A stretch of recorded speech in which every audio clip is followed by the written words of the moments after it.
एक देश एक चुनाव पर मोदी सरकार की मुहर। रामनाथ कोविंद कमेटी रिपोर्ट को मंजूरी। एक देश एक चुनाव पर एक कदम आगे बढ़ी सरकार। गाजियाबाद पहुंचे सीएम योगी। 757 करोड़ रुपए की दी सौगात। 111 परियोजनाओं का किया लोकार्पण और शिलान्यास। बसपा सुप्रीमो मायावती ने बुलाई प्रदेश के पदाधिकारियों की बैठक। उपचुनाव को लेकर होगी बैठक। 10 सीटों पर की जाएगी चर्चा। फर्रुखाबाद में संत सत्यगिरी महाराज का विवादित बयान। कहा, भगवान गणेश की मूर्ति विसर्जन करना सरासर गलत। सनातन विरोधी है गणेश मूर्ति का विसर्जन करना। यूपी के कई शहरों में बाढ़, बारिश का कहर। मिर्जापुर, सीतापुर में बाढ़ के हालात। गोंडा में घाघरा के उफान से 24 गांव में बाढ़। और सहारनपुर में केंद्रीय नारकोटिक्स ब्यूरो की छापेमारी। करोड़ों की नकली दवाइयां मिली। मशीन को भी किया गया जब्त। 5 आरोपी गिरफ्तार। आप देख रहे हैं के न्यूज, खबरों का सारथी। नमस्कार, उत्तर प्रदेश की खबरों में आपका स्वागत है। मैं हूं मनोज मानस और अब खबरें विस्तार से। अहम खबर से बुलेटिन की शुरुआत करेंगे। लखनऊ से अहम खबर है, जहां सिख समुदाय ने राहुल गांधी का पुतला फूंका है। आपको बता दें, अमेरिका में दिए गए बयान से आक्रोशित दिखे हैं लोग। महानगर अध्यक्ष आनंद द्विवेदी भी इस दौरान मौजूद रहे। सिख समुदाय के लोगों ने राहुल गांधी का पुतला फूंका है। इस वक्त की अहम खबर आपको दिखा रहे हैं।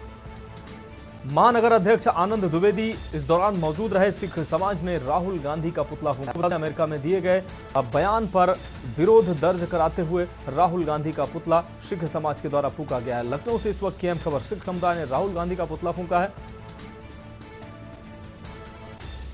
अमेरिका में दिए गए बयान से आक्रोशित दिखे सिख समाज के लोगों ने राहुल गांधी का पुतला फूंका है। महानगर अध्यक्ष आनंद द्विवेदी भी इस दौरान मौजूद रहे। अविनाश कुमार हमारे संवाददाता ज्यादा जानकारी के लिए हमारे साथ जुड़ गए हैं। अविनाश, राहुल गांधी का अमेरिका में दिया गया बयान लगातार देश में प्रदर्शन और विरोध का कारण बनता नजर आ रहा है।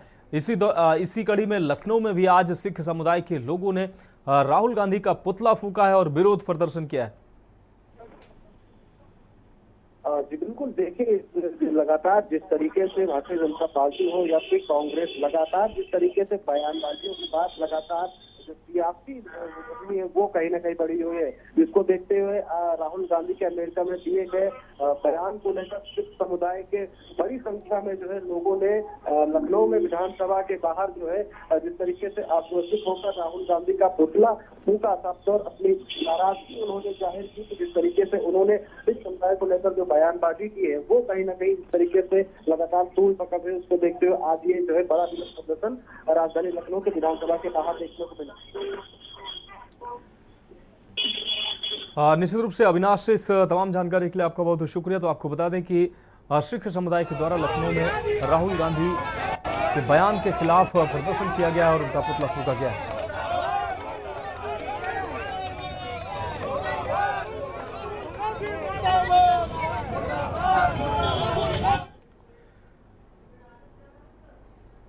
अब रुक करेंगे अगली खबर का। लखनऊ विकास प्राधिकरण में कंपाउंडिंग को मिली है हरी झंडी। आपको बता दें, एलडीए में लंबे समय से कंपाउंडिंग पर रोक थी। एलडीए के नियमों के अनुसार होगी अब compounding. LDA VC Prathamesh Kumar ने जारी किया है पत्र। आम लोगों को कंपाउंडिंग खुलने से जरूर राहत मिलेगी। कंपाउंडिंग से शहर की तमाम बिल्डिंग पड़ी हैं सील।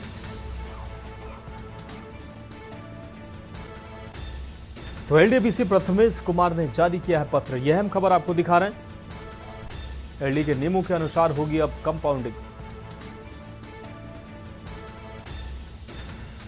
एलडीए प्रथमेश कुमार ने जारी किया है पत्र। इस वक्त की अहम खबर आपको लखनऊ से दिखा रहे हैं। आपको बता दें, आम लोगों को कंपाउंडिंग खुलने से राहत मिलेगी। संदीप मिश्रा हमारे संवाददाता ज्यादा जानकारी के लिए हमारे साथ जुड़ गए हैं। संदीप, कंपाउंडिंग खोलने का पत्र जारी किया है एलडीए वीसी प्रथमेश कुमार ने, क्या है पूरा मामला? देखिए मनोज, पिछले कई सालों से जो है कंपाउंडिंग नहीं हो पा रही थी। जिनका मकान सील हुआ होता था उनकी कंपाउंडिंग नहीं हो पा रही थी, जिसके कारण वो अपना मकान की मेंटेनेंस या मकान नहीं बनवा पा रहे थे। उन्हें अब राहत दी गई है। एलडीए ने लंबे समय के बाद से कंपाउंडिंग की जो रोक लगी हुई थी उसे हटा दिया गया है। यानी कि अब जो भी कंपाउंडिंग फीस जमा होगी तो उस कंपाउंडिंग फीस जो मकान सील हुए हैं उनकी कंपाउंडिंग फीस जमा होकर के उन्हें अपने मकान में रहने की एक अनुमति मिल जाएगी। साफ तौर पे जो अगर मकान में अगर कोई काम कराना होगा उन्हें तो वो भी काम करा सकते हैं। ऐसी नियमावली में लाया गया है और इस बार की कंपाउंडिंग की फीस जो है जो सील का कार्यक्रम हुआ था उसको रोक दिया गया है, क्योंकि जिस तरीके से एलडीए के वीसी प्रथमेश कुमार हैं उन्होंने ये पत्र जारी करके ये आदेश जो है सभी एक्शन और मुख्य अभियंताओं को दिया है। जी निश्चित रूप से संदीप, इस तमाम जानकारी के लिए आपका बहुत शुक्रिया। तो आपको बता दें कि आम लोगों को इससे राहत मिलेगी। एलडीए में लंबे समय से कंपाउंडिंग पर रोक लगी हुई थी, अब कंपाउंडिंग खुलने का पत्र जारी किया एलडीए वीसी प्रथमेश कुमार ने। एलडीए के नियमों के अनुसार अब कंपाउंडिंग की बात उन्होंने कही है। ये अहम खबर लखनऊ से आपको दिखा रहे हैं। एलडीए वीसी प्रथमेश कुमार ने पत्र जारी किया है। एलडीए के नियमों के अनुसार अब कंपाउंडिंग की उन्होंने बात कही है। अब रुक करेंगे अगली अहम खबर का। लखनऊ से अगली अहम खबर है, जहां डीजीपी प्रशांत कुमार को व्यापारियों ने सम्मानित किया। ADG law and order Amitabh Yash भी सम्मानित हुए हैं। सुल्तानपुर डकैती के खुलासे को लेकर सम्मानित किया गया है। सुल्तानपुर से पहुंचे व्यापारी प्रतिनिधियों ने सम्मानित किया है। डीजीपी और एडीजी को अंग वस्त्र पहनाकर सम्मानित किया गया। इस वक्त की अहम खबर आपको लखनऊ से दिखा रहे हैं। डीजीपी प्रशांत कुमार और ADG law and order Amitabh Yash को सम्मानित किया गया है। सुल्तानपुर से पहुंचे व्यापारियों ने सम्मानित किया है। ADG law and order Amitabh Yash भी सम्मानित किए गए हैं। इस वक्त की अहम खबर आपको लखनऊ से दिखा रहे हैं। सुल्तानपुर डकैती के खुलासे को लेकर सम्मानित किया गया है। सुल्तानपुर से पहुंचे व्यापारी प्रतिनिधियों ने सम्मानित किया। इस वक्त की अहम खबर आपको दिखा रहे हैं। डीजीपी और एडीजी को अंग वस्त्र पहनाकर सम्मानित किया।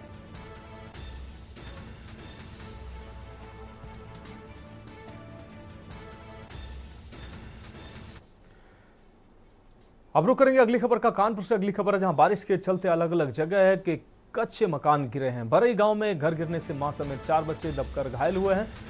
घायलों को निकालकर सीएससी भीतर गांव पहुंचाया गया है। शाहपुर गांव में कच्चा घर गिरने से बुजुर्ग महिला की मौत हुई है। पुलिस ने बुजुर्ग महिला की शव को पोस्टमार्टम के लिए भेजा है। वहीं साढ़ थाना क्षेत्र के बरई व शाहपुर गांव का ये पूरा मामला है।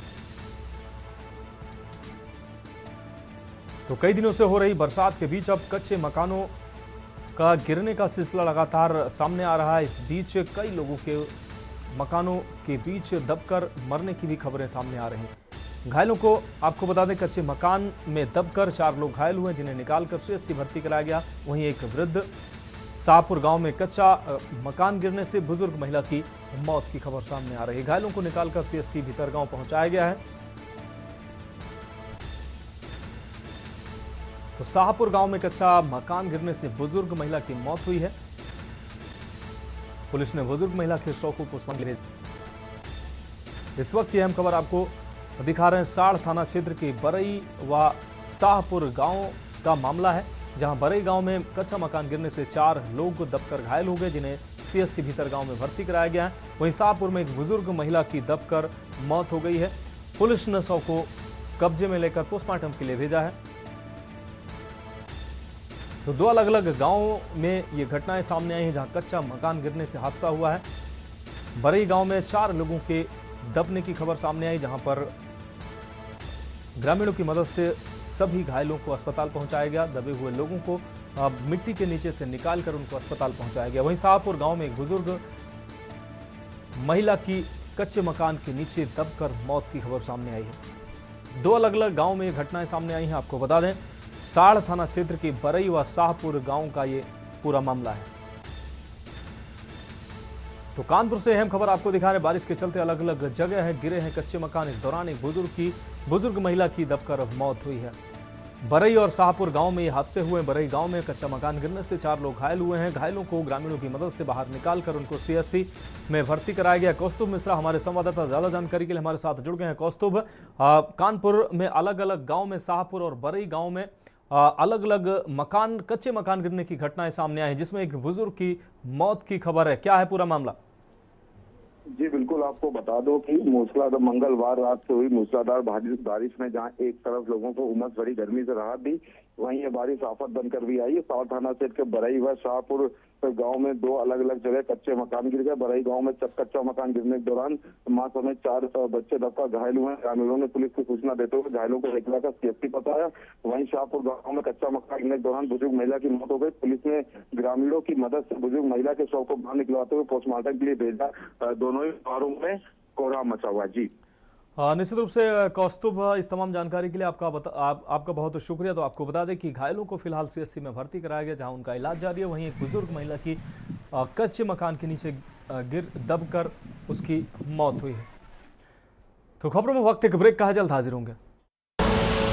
आप देख रहे हैं के न्यूज, खबरों का सारथी। ब्रेक के बाद एक बार फिर से उत्तर प्रदेश की खबरों में आपका स्वागत है। अब रुक करेंगे अगली खबर का। कासगंज से अहम खबर है, जहां भयंकर आंधी तूफान से जनजीवन अस्त व्यस्त है। तूफान के चलते एक ही गांव के कई मकानों की दीवारें गिरी हैं। दीवार गिरने से 2 दर्जन लोग गंभीर रूप से घायल हुए हैं।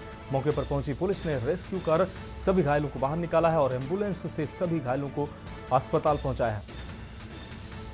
जिला अस्पताल में मरीजों का उपचार जारी है, उपचार चल रहा है मरीजों का। आपको बता दें, घायलों का सोरो कोतवाली क्षेत्र के मिर्जापुर गांव की पूरी घटना है। प्रशांत सोनी हमारे संवाददाता ज्यादा जानकारी के लिए हमारे साथ जुड़ चुके हैं। प्रशांत, आंधी और तूफान से अलग अलग कई घरों की दीवारें गिरी हैं, जिससे दर्जनों लोग घायल हुए हैं। कैसे, आपको बता दें, ये दीवारें जो गिरी हैं क्या जर्जर थी, क्या है पूरा मामला? कि आपको बता दें कि आज जो मौसम विभाग था उसने जारी की थी, सूचना जारी की थी कि आंधी तूफान आ सकता है यूपी के अंदर। इसी के चलते कासगंज जनपद के सोरो कोतवाली क्षेत्र में मिर्जापुर गाँव, वहां पर बता ग्रामीणों को कहना है कि अचानक से तेज हवा और आंधी के साथ बारिश होने लगी और एक बवंडर सा उठा था, जिसके चलते वो अपने घर के बाहर जो लोहा टीन वगैरह डाल देते हैं दीवारों के सहारे, उस टीन जिसमें पशु पालते हैं, वो टीन अचानक उड़ने लगी और उनकी वो जो दीवारें हैं, कई घरों की दीवारें अचानक उड़कर और गिरने लगी। गिरने के बाद साथ ही जहाँ जो लोग बैठे हुए थे दीवारों के सहारे, वो लोग कई लोग दब गए, जिसमें कम से कम 1 दर्जन से ज्यादा लोग घायल हुए, जिनमें से 7 लोगों को तो पुलिस ने तुरंत ही जिला अस्पताल में भर्ती कराया, जिनमें से 3 लोगों को तो रेफर कर दिया गया है। साथ ही कुछ अन्य छोटे मोटे जो घायल थे, जिनका उपचार जिला अस्पताल के बजाय निजी चिकित्सालय में चल रहा है। साथ ही वहां पर तहसीलदार से लेकर एसडीएम मौके पर पहुंचे, उन्होंने बताया है कि एक घर ऐसा था जो कच्चा बना हुआ था, जो पूरी तरह से ध्वस्त हो गया है। इसके साथ ही कुछ लोगों की दीवारें जो पशु बांधने वाली होती हैं वो गिरी थी।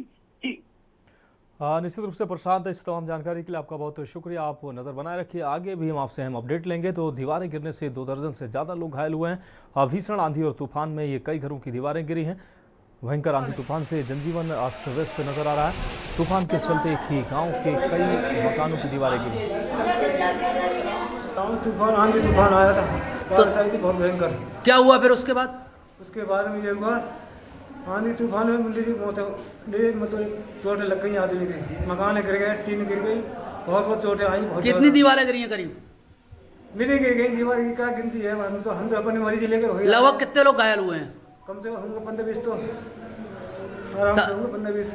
आप लोग जिला अस्पताल आए हैं और लोग कोई गंभीर भी है, कोई मौत भी हुई है क्या? अभी हमें पता नहीं, हम बाहर ही रहते हैं, हम अपने लेके चले आए, अपने सब लेके भाग रहे हैं। तो खबरों में वक्त एक और ब्रेक का है, जल्द हाजिर होंगे। आप देख रहे हैं के न्यूज, खबरों का सारथी। ब्रेक के बाद एक बार फिर से आपको बता दें, उत्तर प्रदेश की खबरों में आपका स्वागत है। रुक करेंगे अगली खबर का। यूपी में हो रही लगातार बारिश और नेपाल से नदियों से आ रहे बाढ़ के पानी के कारण प्रदेश के 24 जिलों में नदियों का जलस्तर लगातार उफान पर बना हुआ है। लखीमपुर, गोंडा, सीतापुर, फर्रुखाबाद, बहराइच, बाराबंकी, बदायूं, बलिया में बाढ़ का सितम जारी है। उत्तर प्रदेश के गोंडा जिले में पिछले कुछ हफ्तों से घाघरा नदी जो है वो काफी उफान पर चल रही है। 24 से ज्यादा गांव पानी में डूब चुके हैं। कैसे हैं गोंडा के हालात, ये रिपोर्ट देखिए। उत्तर प्रदेश के गोंडा जिले में पिछले कुछ हफ्तों से घाघरा नदी उफान पर है। 24 से ज्यादा गांव पानी में डूबे हुए हैं। इलाके में स्कूल, घर और दूसरी इमारतें बाढ़ की चपेट में हैं। यहां तक कि खेतों का बड़ा हिस्सा कमर तक पानी में डूबा है। मंगलवार को जिला मजिस्ट्रेट ने बाढ़ प्रभावित इलाकों का दौरा किया, जबकि लोगों की शिकायत है कि प्रशासन उनकी सुनवाई नहीं कर रहा है। कोई यहाँ आता नहीं, आज डीएम साहब आई है यहाँ मुआयना करने। हाँ। अच्छा, यहाँ से शहर या मुख्यालय जोड़ने के लिए कितने दूर तक नाव का सफर? यहाँ से 3 किलोमीटर। 3 किलोमीटर, हाँ 3 किलोमीटर पैदल जाना पड़ता है नाव से, तब वहाँ ऊंचे सड़क पे। आज आपके यहाँ डीएम आए थे क्या? कुछ उन्होंने कुछ जो बाढ़ से प्रभावित लोग उनसे मिला? क्या हमारे यहाँ किट बटी, हमारे यहाँ सोलर पैनल बटा, हमारे यहाँ लोग आवास पाए हैं, हमारे यहाँ डीएम साहब हैं, प्रमुख जी आए हैं और लंच पैकेट भी बट रही है। यहाँ बाढ़ में बहुत परेशानी है। हाँ परेशानी है, यहाँ कोई नहीं जो प्रधान लाई पाए तो वही जुहाग दिया और कुछ कोई देते नहीं है। आज तो आया है घटाए। कौन कौन आया? डीएम आया है, सीएम आया है। अच्छा, यहाँ क्या इससे पहले कभी कोई अधिकारी आया? कोई नहीं आया हमारे प्रधान कलाम। इलाके का मुआयना करते वक्त जिलाधिकारी ने बाढ़ से प्रभावित किसानों को मदद देने का भरोसा जताया। डीएम ने लोगों को खाने के पैकेट बांटे, साथ ही बीमार लोगों को मेडिकल ट्रीटमेंट भी उपलब्ध कराया। घाघरा तट पे जो गांव हैं उनमें कुछ जगह बाढ़ की स्थिति बनी है और जैसा कि अभी हम लोगों ने एक नाव के माध्यम से पूरा सर्वे भी किया है। हम लोग बंधे का भी पेट्रोलिंग करते हुए आए हैं और जिस पॉइंट पर अभी मैं खड़ी हूँ, गढ़ी और जब्बार नगर, ये दोनों ही गांव जो हैं वो एक रोड कट जाने से उनकी स्थिति जो है मैरूनिंग की बन गई है। लेकिन निश्चित जो राहत सामग्री और अन्य जो व्यवस्थापन है उसको हम लोग इंश्योर करा रहे हैं और निरंतर संवाद किए हुए हैं। अधिकारियों के मुताबिक बाढ़ में फंसे लोगों की मदद के लिए 200 से ज्यादा नाव तैनात की गई हैं। इसके अलावा जिला प्रशासन ने बाढ़ में फंसे लोगों को सुरक्षित जगहों पर जाने का निर्देश दिया है।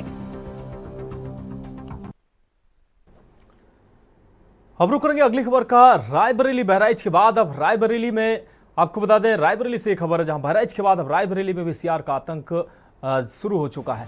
पागल सीआर ने बच्चे समेत 2 को जख्मी किया है। सीआर के हमले से ग्रामीणों में दहशत का माहौल है। पागल सीआर मवेशियों को भी निशाना बना रहा है। ग्रामीणों ने घेराबंदी कर सीआर को मौत के घाट उतारा है। अभी भी सीआर के बाग में होने की आशंका जताई जा रही है, तो बड़ी संख्या में सीआरों की होने की आशंका जताई जा रही है। ग्रामीणों के सूचना देने के बाद भी नहीं पहुंची है वन विभाग की टीम। लालगंज कोतवाली क्षेत्र के मीठापुर गांव की यह घटना है। इस वक्त ये अहम खबर आपको रायबरेली से दिखा रहे हैं।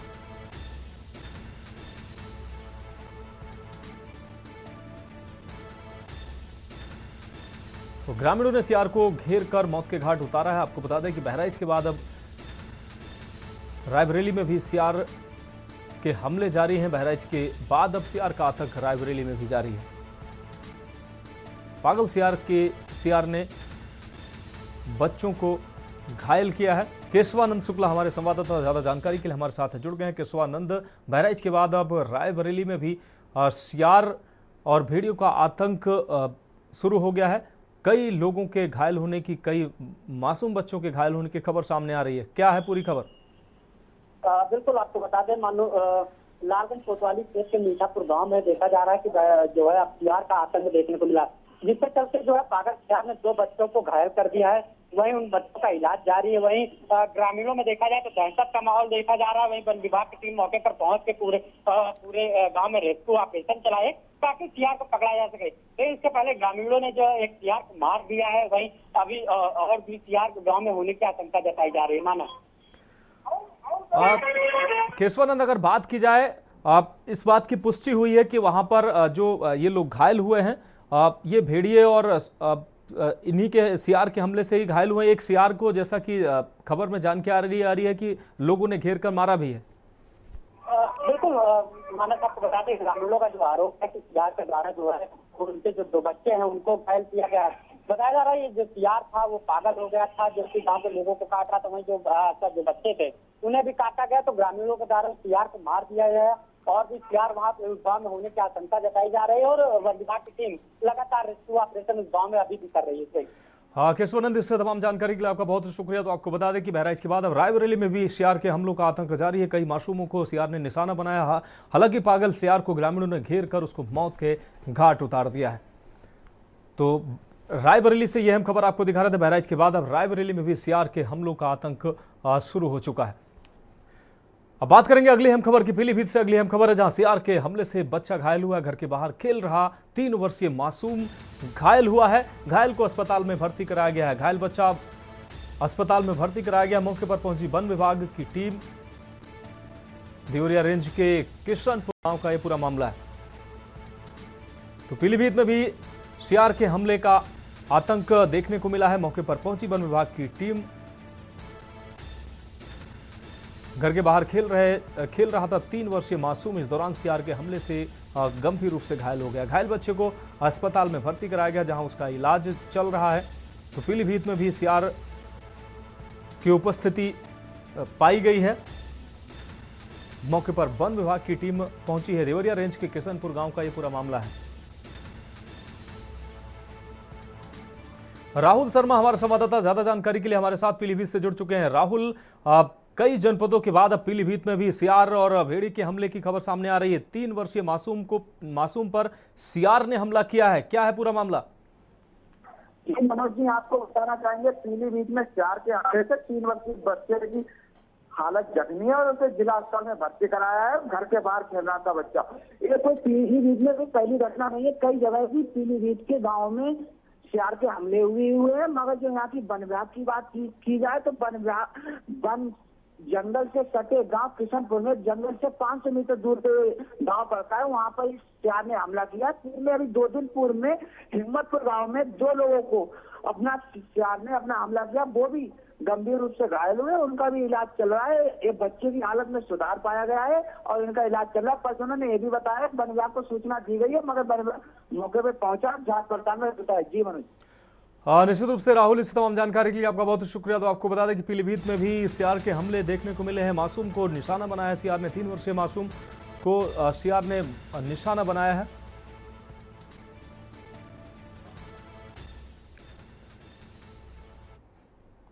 अब रुक करेंगे अगली अहम खबर का। लंबे समय से चले आ रहे कयास पर आखिरकार मुहर लग गई है। एक देश एक चुनाव को लेकर उच्च स्तरीय समिति की रिपोर्ट केंद्रीय मंत्रिमंडल के सामने रखी गई है और इसे कैबिनेट की मंजूरी भी मिल गई है।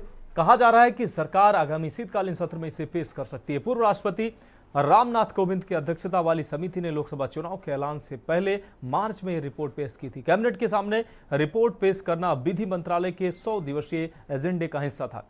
आपको बता दें कि उच्च स्तरीय समिति ने पहले चरण के तौर पर लोकसभा और राज्य विधानसभाओं के लिए एक साथ चुनाव कराने की सिफारिश की थी। इसके 100 दिन के भीतर स्थानीय निकाय चुनाव कराए जाने की बात कही गई थी।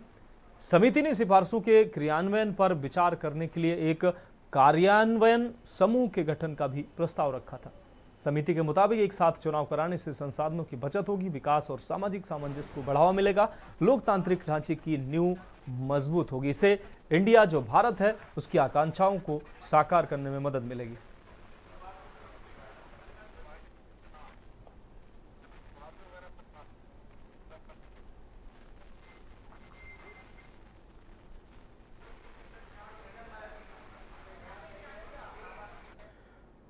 अब अगली रिपोर्ट की अगली खबर की बात करेंगे। देश में एक चुनाव को केंद्रीय कैबिनेट से मंजूरी मिलने के बाद बसपा सुप्रीमो मायावती ने एक्स पर अपना रिएक्शन दिया है। मायावती ने लिखा, एक देश एक चुनाव की व्यवस्था के तहत देश में लोकसभा, विधानसभा व स्थानीय निकाय का चुनाव एक साथ करने वाले प्रस्ताव को केंद्रीय कैबिनेट द्वारा आज दी गई मंजूरी पर हमारी पार्टी का स्टैंड सकारात्मक है, लेकिन इसका उद्देश्य देश व जनहित में होना चाहिए।